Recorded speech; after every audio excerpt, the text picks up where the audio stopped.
Fala de quê, beleza? De que falando? Só por hoje buscando autoconhecimento e reformulação. Assista o vídeo até o final, pode ser mais uma ferramenta importante de recuperação. E o conteúdo é diário, então se inscreva no canal e ative a notificação para continuar voltando. Funciona. Vamos lá para a meditação de hoje?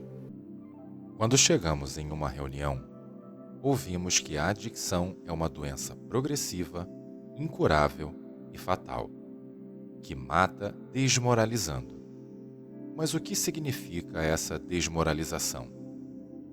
Ao longo do progresso da nossa doença, vamos gradativamente nos afastando dos nossos valores morais. Pouco a pouco, negociamos as nossas atitudes e justificando nossos comportamentos. Por conta da nossa obsessão e da nossa compulsão, vamos nos convencendo de práticas que são totalmente reprováveis por nós mesmos. Temos dificuldades de controlar o nosso uso de drogas em relação a quando vamos iniciar o uso. Vamos perdendo a nossa capacidade de nos manter em abstinência por qualquer período de tempo. Começamos a usar em momentos totalmente inadequados. Temos também dificuldades em controlar a quantidade que utilizamos. Usamos cada vez mais, em maior quantidade. A nossa vontade nunca termina, só aumenta ainda mais quando usamos. Não controlamos também o momento de interromper o nosso uso, ficando por vezes diversos dias em nosso processo compulsivo, sem conseguir voltar para casa. Durante esses momentos, praticamos todos os tipos de atividades e negociamos qualquer preço para buscar a próxima dose. Carregamos uma enorme culpa pelas insanidades cometidas e não conseguimos nos perdoar pelo que fizemos conosco mesmos e principalmente pelo sofrimento que provocamos aos outros. Tentávamos fazer promessas e nos arrependíamos, mas nada nos fazia parar quando no final daquele mesmo dia sentíamos vontade de usar. Novamente conseguíamos nos convencer com os mesmos argumentos. Acreditávamos em nossas próprias mentiras e manipulações. Muitas vezes, o acúmulo da nossa culpa servia como mais um motivo para nos autorizar a usar novamente. Por conta desse nosso comportamento repetitivo, manipulador e impulsivo, começamos a ser julgados pelos outros.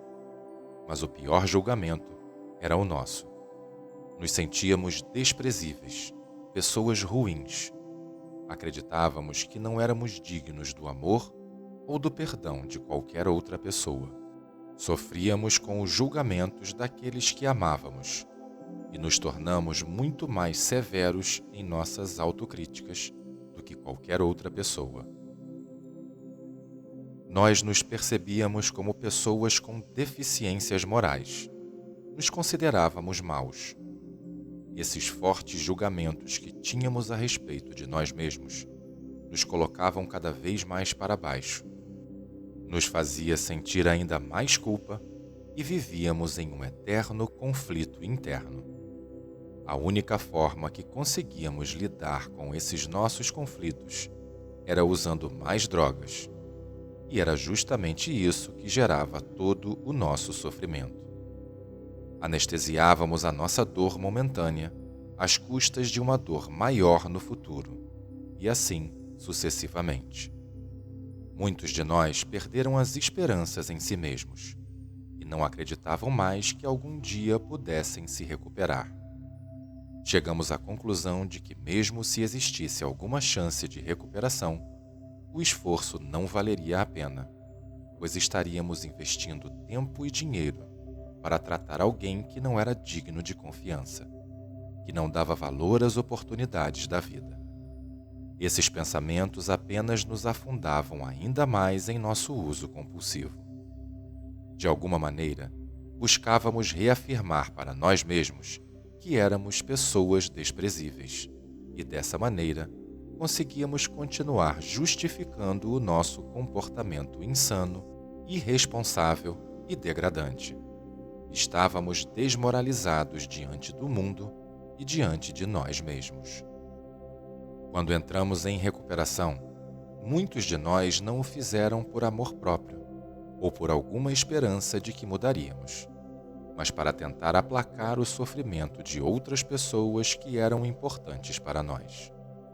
Não tínhamos o amor próprio o suficiente para passar pelas etapas necessárias da abstinência e de recuperação por nós mesmos.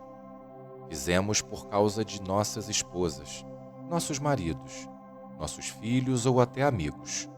Qualquer pessoa tinha mais valor do que nós a essa altura de nossas vidas.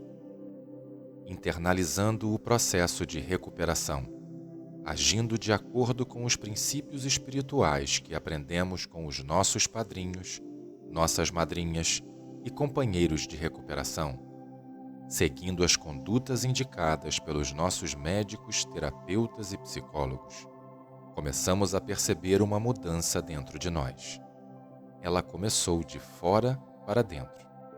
Primeiro, mudamos as nossas atitudes, mesmo sem muita convicção. Vamos percebendo os resultados que alcançamos e começamos a sentir uma ponta de esperança. Viemos a acreditar que seria possível a nossa mudança efetiva. Víamos outros adictos conseguindo e, com o tempo, percebemos que havíamos nos julgado como pessoas ruins, enquanto, na verdade, éramos doentes. Conseguimos entender o funcionamento da nossa adicção e passamos a realizar os movimentos contrários que aprendemos em recuperação. Mudamos nossas atitudes e, a partir dessa mudança externa, conseguimos mudar os nossos pensamentos e lidar com os nossos sentimentos. Descobrimos que existe uma pessoa em nós que vale a pena ser salva, que os sentimentos que sentíamos por aqueles que motivaram o início do nosso tratamento são nossos sentimentos. Percebemos que éramos capazes de amar, de perdoar, de resgatar os nossos valores morais e viver de acordo com eles. Praticando os 12 passos, percebemos que não éramos os monstros que acreditávamos.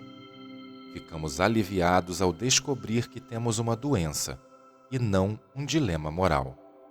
Entendemos que a nossa adicção nos transformou em alguém que não queríamos ser. E também aprendemos a nos responsabilizar pelas nossas próprias vidas, a arcar com as consequências dos nossos atos e a não mais nos esconder por detrás da nossa adicção, justificando comportamentos insanos. Modificamos as nossas atitudes e dessas atitudes criamos novos hábitos orientados pelos nossos princípios espirituais. E a partir desses nossos hábitos de recuperação, construímos uma nova maneira de viver. Fizemos as pazes com as nossas histórias e conseguimos conviver com o nosso passado. Atuamos no presente para nos afastar cada vez mais da pessoa que havíamos nos transformado na adicção ativa e nos aproximar da vontade do nosso poder superior. Finalmente nos olhamos no espelho e podemos gostar do que vemos. Conseguimos buscar a nossa recuperação para salvar a nossa própria vida, pois nós valemos a pena. Hoje aceitamos a nós mesmos, mas isso não significa que ficamos passivos diante dos nossos defeitos e da nossa adicção. Autoaceitação significa que olhamos para nós mesmos e reconhecemos a nossa realidade. Agimos para nos aproximar cada vez mais dos princípios espirituais da recuperação e dos nossos valores morais. Fala de quê? Diariamente vigilante em nossa recuperação. Não fique com a impressão apenas desse vídeo. Assista a outros, funciona. Então curta, compartilhe e se inscreva no canal, porque o segredo pode estar no próximo vídeo. Só por hoje.